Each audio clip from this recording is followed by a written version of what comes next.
जय भीम, नमो बुद्धाय साथियों। सम्मानित साथियों, आज थोड़े सा मैं भगवान बुद्ध के बारे में चर्चा करना चाहता हूं। सम्मानित साथियों, इसमें चर्चा इसलिए करना चाहता हूं कि कुछ लोग इस देश में जो भगवान बुद्ध के लोकतंत्र से तथा मानवतावाद से परेशान हैं, तानाशाही को स्थापित करना चाहते हैं इस देश में, वो भगवान बुद्ध के ऊपर आरोप लगाते हैं और भगवान बुद्ध द्वारा दिया गया जो मानवीय धम्म है उस धम्म के ऊपर आरोप लगाते हैं कि इस धम्म के कारण जो अहिंसा भगवान बुद्ध ने सिद्धांत दिया, जिसके कारण देश को गुलामी सहना पड़ा। सम्मानित साथियों, आज मैं उनका खंडन करते हुए उन लोगों के बातों को एकदम सिरे से खारिज करता हूं तथा उनको जवाब देना चाहता हूं। सम्मानित साथियों, बुद्ध का जो अहिंसा का सिद्धांत है, सिर्फ अहिंसा का वह सिद्धांत नहीं है। जब हम बुद्ध के बारे में अध्ययन करते हैं और बाबा साहब डॉक्टर अंबेडकर की लिखी हुई किताब बुद्ध और कार्ल मार्क्स का अध्ययन करते हैं, तो हमें पता चलता है कि जिस अहिंसा को इस देश के तानाशाहों ने समझा है, वह अहिंसा बुद्ध की नहीं है। बुद्ध अहिंसा को दूसरे रूप में परिभाषित करते हैं और जब बुद्ध और कार्ल मार्क्स का अध्ययन हम करते हैं तो यह पता चलता है कि वैशाली के सेना अध्यक्ष सिंह सेनापति से उनके कुछ वार्तालाप हैं और सिंह सेनापति जब इस अहिंसा के बारे में उनसे सवाल करते हैं तो भगवान बुद्ध कहते हैं कि आपने अहिंसा को गलत रूप से समझा है। भगवान बुद्ध कहते हैं कि न्याय को प्राप्त करने के लिए बल का प्रयोग अपेक्षित है और उसका बल का प्रयोग किया जा सकता है, किंतु विजेता का पराजित के प्रति एक कर्तव्य होता है और वह कर्तव्य कैसा होना चाहिए?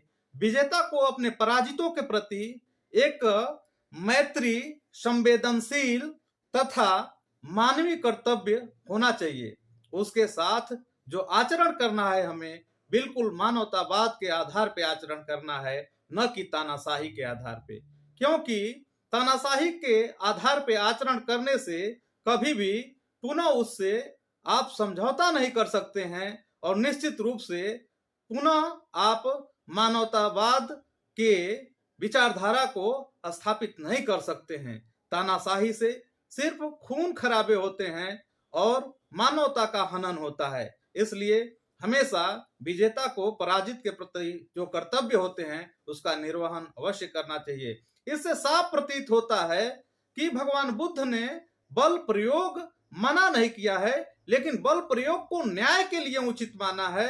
इसलिए सम्मानित साथियों, यदि कोई हमारे ऊपर आक्रमण कर रहा है, यदि हमारे देश के ऊपर कोई आक्रमण कर रहा है, उसे गुलाम बनाना चाहता है और अमानवता को स्थापित करना चाहता है, तो हम बल प्रयोग कर सकते हैं। बल प्रयोग अपेक्षित है। इसलिए सम्मानित साथियों, ये जो आरोप भगवान बुद्ध और उनके धम्म पे तानाशाह द्वारा लगाया जाता है, निश्चित रूप से वह गलत और बेबुनियाद है। एक साजिश और षड्यंत्र के तहत भगवान बुद्ध और उनके धम्म को, जो एक मानवतावादी धम्म है, जो पूरी दुनिया में एक यही शांति ला सकता है, अंततः इस धम्म को बदनाम करने के लिए साजिश और षड्यंत्र के तहत दुश्मन काम करता है। इसलिए इसका खंडन करना जरूरी हो जाता है और बुद्धिजीवियों की यह जिम्मेदारी है कि मजबूत तरीके से बुद्ध और धम्म का पूरी तरीके से अध्ययन करें। खासकर बाबा साहब डॉक्टर अंबेडकर से ज्यादा भगवान बुद्ध के बारे में सही तथ्यों को कोई और नहीं रख सकता। इसलिए सबसे बड़े गुरु